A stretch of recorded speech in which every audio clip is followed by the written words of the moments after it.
విషయాన్ని ఈరోజు ఈ రొల్ల మండలంలోని రత్నగిరిలో ప్రారంభించింది. చాలా సంతోషదాయకమైనటువంటి విషయం. సమితి, సంస్కారం, సంఘటన, సేవ అనేటువంటి ధ్యేయోద్దేశాలను పెట్టుకొని అద్భుతం. మనం ఎక్కడ వెతికిన అణిముత్యాలు కొన్ని దొరుకుతాయండి. అట్లా భారతదేశంలో SPOS సమితిని నేను చాలా యోగాభ్యాసాలు అన్ని కూడా వెళ్ళాను. మరి ఇటువంటి అణిముత్యాలు కొన్ని ఉంటాయి. అటువంటి దొరికినప్పుడు మనం వాటిని పట్టుకుంటే కానీ మనం జ్ఞానవంతులు కాలేము. అజ్ఞానంతో మగ్గిపోతున్నాం. దుఃఖము, బాధ అనేటువంటివి ప్రతి కుటుంబంలో, ప్రతి మనిషిలో అరిషడ్ వర్గాలు చేరి మనిషిని అయ్యో అనిపిస్తుంది. ఎందుకంటే మనకు సరైన జీవన విధానం తెలియదు. అటువంటి ఉత్తమమైనటువంటి జీవన విధానాన్ని యోగా ద్వారా మనకు పరిచయం చేస్తుంది.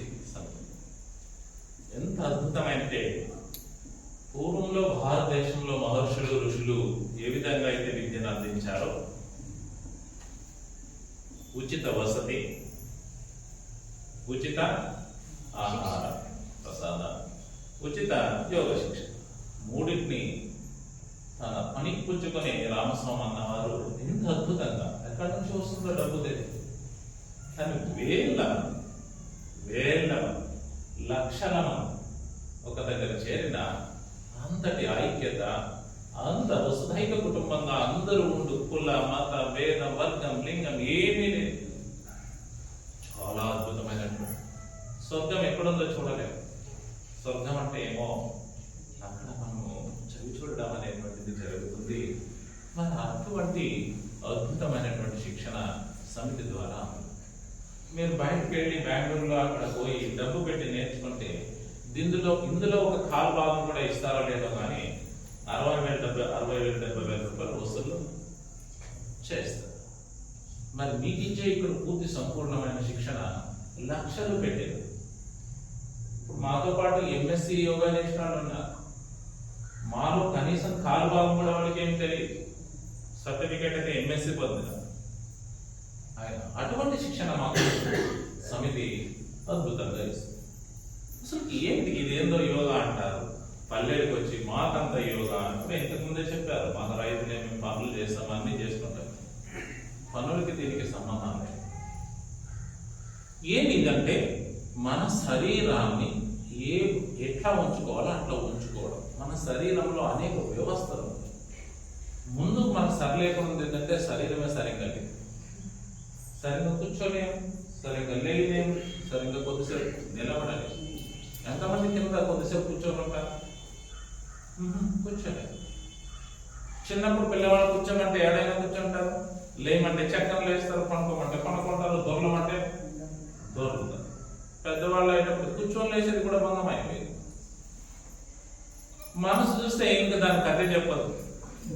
అది ఎక్కడ పోయి ఉంటుందో, అది ఏం చేస్తుందో మనకే తెలియదు.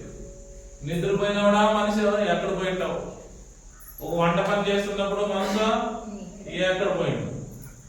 ఎవరైనా ఏదన్నా మంచి మాట్లాడినా అవునులే, కాదులే, చూసినాంలే, ఇట్లా మాట్లాడాలి. ఎందుకు మాట్లాడుతున్నామో తెలియదు.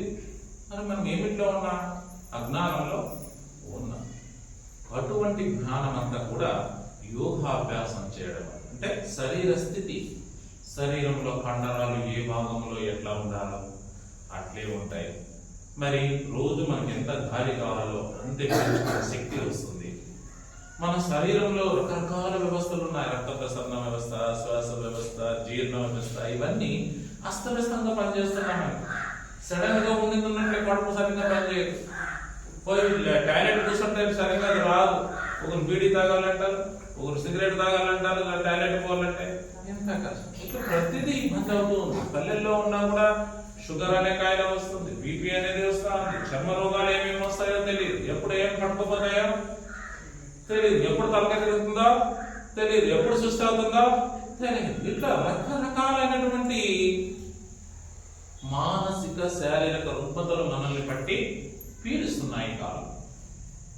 మరి వాటన్నింటినీ కంట్రోల్ చేయగలిగినటువంటి శక్తి దేనికి ఉందంటే యోగా ఎవరిచ్చారంటే పురాతన కాలంలో మన ఋషులు, మహర్షులు సంవత్సరాల కొద్ది తపస్సు చేసి దాన్ని మనకు ఉత్తమమైన జీవన విధానం మనం పొందాలంటే, ఆనందకరంగా జీవితాన్ని పొందాలంటే, ఎక్కువ సంవత్సరాలు బతకాలన్నా, మరి ఆరోగ్యంగా బతకాలన్నా ఈ విద్య ఉపయోగపడుతుందని అప్పుడు వాళ్ళ జీవితాన్ని పణంగా పెట్టి తపస్సులు చేసి విద్యను కనుక్కొని మనకు అందించడం జరిగింది. అటువంటి దాన్ని మన రామస్వామి అన్న డబ్బు పెట్టి నేర్చుకుని ఈ రోజు ఉచితంగా మన కోసం అందించడానికి వాళ్ళు ప్రేరణ చేశారు. మరి ఏమి యోగం అంటే, చూడండి, వాకింగ్ చేస్తూ ఉంటే నడుస్తూ ఉంటాం, అడగలేదే వేస్తూ ఉంటాం. నీ మనసు ఎక్కడో వస్తుంది, ఎవరో శత్రువు, ఎవరో తిట్టుకొని, ఎవరో మోసం చేయడం, ఎవరో తిట్టుకుంటారు. నీ మనసు ఒక పక్క ఉంటుంది, నీ శరీరం ఒక పక్క. అక్కడ ముందు ఏముంటుందో కూడా తెలిసేది. అక్కడ ఏదో ఒకటి కాళ్ళు బెణికిందో ఏదో ఒకటి చేసి కాళ్ళు పెట్టి పడి లేచి మనం ఇబ్బందులు తెచ్చుకుంటున్నాం. ఎందువల్ల? శరీరం మన పైన మనకే గమనము లేదు. మరి అటువంటి దాన్ని అంతటికీ కూడా అస్తవ్యస్తంగా ఉన్న మన శరీరాన్ని, మన మనస్సుని ఏం చేస్తుంది? శ్వాస కూడా మనకు సరిగ్గా జరగదు, ఊపిరి కూడా సరిగ్గా ఆడదు. అంత దూరం నడిస్తే ఏమవుతారు? ఆయాసపడతాం. ఈరోజు చలికాలం వస్తే ఎంతమందికి ఉబ్బసం వ్యాధి ఉంది, ముక్కులో నీళ్లు కారుతున్నాయి. రోజు పనిచేసే వ్యవసాయస్తులంతా కూడా ఏం చేస్తున్నారు? ఆయాసపడుతున్నారు, 10 నెలలకి లేలేకపోతున్నారు, ఇబ్బంది పడుతున్నారు. అనేక రుగ్మతలు, ఒక్కటి కాదు. ఇవన్నిటికీ పరిష్కార మార్గం దేంట్లో ఉందంటే యోగా. మరి డాక్టర్లు ఉన్నారు కదా, దానికి అభివృద్ధి చెందింది లేదు, డాక్టర్లు లేరు అని చెప్పలేదు. డాక్టర్ల దగ్గరికి వెళ్ళిన వాళ్ళకి ఏం చేస్తారు అంటే, డాక్టర్లు ఫస్ట్ ఒక చిన్న టాబ్లెట్ ఇస్తారు. ఆ టాబ్లెట్ కాలేదనుకో, దానికి హై డోస్ అంటారు. అంటే దానికి డబుల్, అంటే 100 మిల్లీగ్రాములు ఉండేటువంటిది ఫస్ట్ ఇస్తే, తర్వాత ఏం చేస్తారు, అది 200 మిల్లీగ్రాములు, మరి 300 మిల్లీగ్రాములు, ఇట్లా పెంచుకుంటూ దాని శక్తి మొత్తం హైయెస్ట్ ఎంత ఉందో అంతవరకు ఇచ్చినాక అప్పుడు చెప్తాడు యోగాకు పొండి. యోగాలో కాళ్ళు చేతులు అల్లాడితే కూడా శాఖాబుడి పడిపోయినాడు. అప్పుడు పోయి నేను యోగా నేర్చుకుంటే ఏముంది? అదేదో ముందే చెప్పింటే ఈ ఆకర్ల కన్నా అది మేలు అంటే మేలు. కానీ వాళ్ళకి వచ్చే డబ్బు రావాలి కదా. కాబట్టి అది కూడా వాళ్ళు కూడా ఇప్పుడు బిజినెస్ గా మాట్లాడారు. సో ఆ బిజినెస్ లో పడి రోగం తక్కువ ఉన్నా కూడా ఎక్కువగా చూపించి భయపెట్టి మనల్ని ఏం చేస్తున్నారంటే, శరీరంలో ఉండేటువంటి హై డోస్ టాబ్లెట్స్ వాడడం వల్ల మన శరీరం ఏమైపోతుందంటే శక్తిహీనంగా మారిపోతుంది. మీరు వినకూడదు. యాంటీబయాటిక్స్ కానీ, పెయిన్ కిల్లర్స్ కానీ, పారాసిటమాల్ టాబ్లెట్స్ మనం ఎప్పుడు పడితే అప్పుడు ఏ చిన్న ప్రాబ్లం అయినా వెంటనే వేసేయడం. మన శరీరం దెబ్బతింటూ ఉందండి, శక్తి నశిస్తూ ఉంది. అందువల్లనే మన ఆయుష్ తగ్గిపోతూ ఉంది. ఇంకా చిన్న వయసుకి కరెక్ట్గా నడవలేకపోతున్నాం, విపరీతంగా లావు పెరిగిపోతున్నాం. దీనికి కారణం ఏమంటే ఈ టాబ్లెట్స్ ఎఫెక్ట్. తర్వాత రైతులు పొలాలకి మందులు కొడుతున్నారు, చూసారా? ఈ మందులు కొట్టిన ఆహారం తినడం వల్లనే మనం వికృత రూపంలో పెరిగిపోతున్నాం. మన శరీరం ఎంత ఉండాలో అంత ఉండడం లేదు, దానికన్నా ఎక్కువగా పెరిగిపోతుంది. కూర్చొని లేయాలంటే భంగం అయిపోయింది. పొట్టలు విపరీతంగా పెరుగుతున్నాయి, శరీరంలో బయట సైడ్ కండరాలు పెరుగుతున్నాయి, తొడ కండరాలు పెరుగుతున్నాయి, కాలు కండరాలు, ఇట్లా అన్ని ఏమి చూసినా పెరిగిపోతున్నది. దీనికి ఏమంటే మనం తీసుకునేటువంటి ఆహార పదార్థాల్లో ఉన్నటువంటి కెమికల్స్, మనం బయట మాత్రలు మింగుతున్నటువంటి కెమికల్స్ మన శరీరాన్ని అస్తవ్యస్తం చేసి శక్తిహీనంగా మారుస్తున్నాయి. అటువంటి శక్తిని పెంచుకొని ఆ అస్తవ్యస్తంగా ఉన్నటువంటి శరీర భాగాల్ని కరెక్ట్ స్థితిని తెచ్చుకోవడానికి ఏది ఉపయోగపడుతుందంటే యోగాసనాలు ఉపయోగపడతాయి. తినేది ఎంత పడితే అంత తినేది, మీకు అవసరమే లేదు. మరి అంత తింటే ఏమవుతావు? శక్తిహీనంగా తింటాం. మరి ఎంత తినాలో యోగా చేసే వాళ్ళు ఎక్కువ తినలేరు, వాళ్ళకి ఎంత కావాలో అంతే తినగలుగుతారు డైలీ అభ్యాసం చేస్తావాడు. మరి అటువంటి శక్తి మీకు ఇప్పుడు ఈ రోజు మీ ఇంటి దగ్గరికి, మీ ఊర్లోకి వచ్చింది. మరి దీన్ని సద్వినియోగం చేసుకోవాలా వద్దా? చేసుకుంటే మనం మంచిది పొందుతాం. చేసుకోలేదంటే మిమ్మల్ని ఎవరు ఇబ్బంది పెట్టే పనులే, మీ కష్టాలు బాధలు మీరు అట్లే పడుతూ ఉంటారు. సో ఈ రోజు వచ్చినటువంటిది అక్క వాళ్ళు ఎంతో గట్టిగా ప్రయత్నం చేశారు. రండి, రోజు నిబద్ధతతో నేర్చుకొని చూడండి. మీకు 15-20 రోజులకి, కొన్ని సంవత్సరాల నుంచి ఉన్నటువంటి ఇబ్బందులు 15-20 రోజులకే మీకు ఏమవుతాయి? ఏ పని అయినా కొత్తది నేర్చుకునే తర్వాత కష్టం ఉంటుందా, సులభం ఉంటుందా? కొద్ది కష్టమే ఉంటుంది. కానీ కష్టపడుకోకుండా ఏదైనా ఫలితం దొరుకుతుందా? ఏది దొరకదు. సో కాబట్టి మనం ఏం చేయాలి? వచ్చి కష్టపడాల్సిందే. కష్టపడితే ఏం దొరుకుతుంది? ఆనందం దొరుకుతుంది. కష్టపడేవాడే ఆనందంగా ఉంటాడు. సుఖంగా ఉండేవాడు ఎప్పుడు ఏ విధంగా ఉంటాడు? రోగిగా ఉంటాడు, బాధపడతాడు, కష్టాలు దుఃఖాలని ఎదురించాల్సినటువంటి పరిస్థితి వస్తుంది. కాబట్టి సుఖాన్ని కాదు కోరాల్సింది. మనిషి ఏం చేయాలి? బతికినాళ్ళు కష్టపడము నేర్చుకోవాలి. సో ఆ విధంగా మీరు వచ్చి ఈ యోగాభ్యాసాన్ని నేర్చుకుంటే ఖచ్చితంగా మనకు చాలా అనారోగ్య సమస్యలు చిన్నవి ఏవి ఉన్నాయో అవన్నీ తగ్గుముఖం అనేటువంటిది జరుగుతుంది. మేము సంస్థ తరపున అన్ని తగ్గిపోతాయని మేము చెప్పము. నువ్వు ఆచరించే దాన్ని బట్టి తగ్గుతాయి. అంతేకాని మేము తగ్గొచ్చేసి నీకు అది వెళ్ళిపోతుంది ఇది వెళ్ళిపోతుంది అని చెప్పొచ్చు. కానీ నువ్వు చెప్పే దాంట్లో వాస్తవం ఉండొచ్చు, కానీ నువ్వు చేసే దాంట్లో వాస్తవం ఉందో లేదో లేదు. కరెక్ట్ గా చేస్తే మాత్రము తప్పకుండా ఫలితము ఉంటుంది.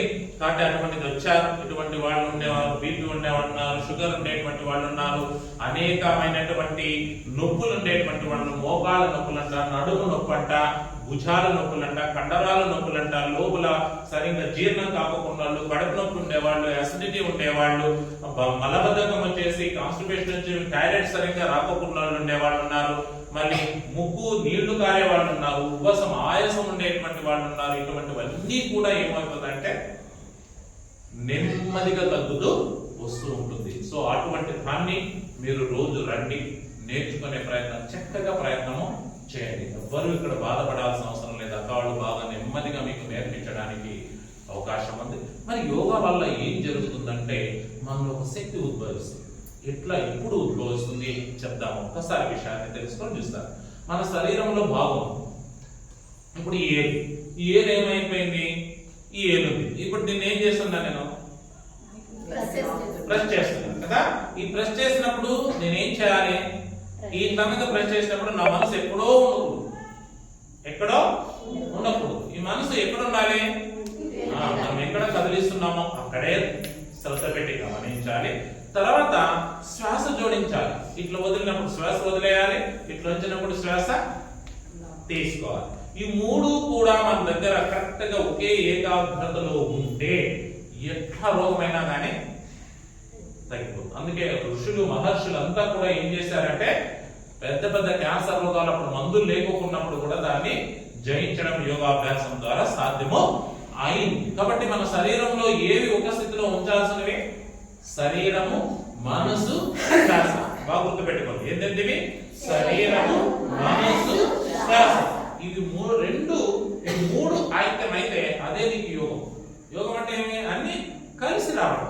ఈ మూడు నీకు కలిసి ఉంటే నువ్వు ఏమైనా సాధించగలవు.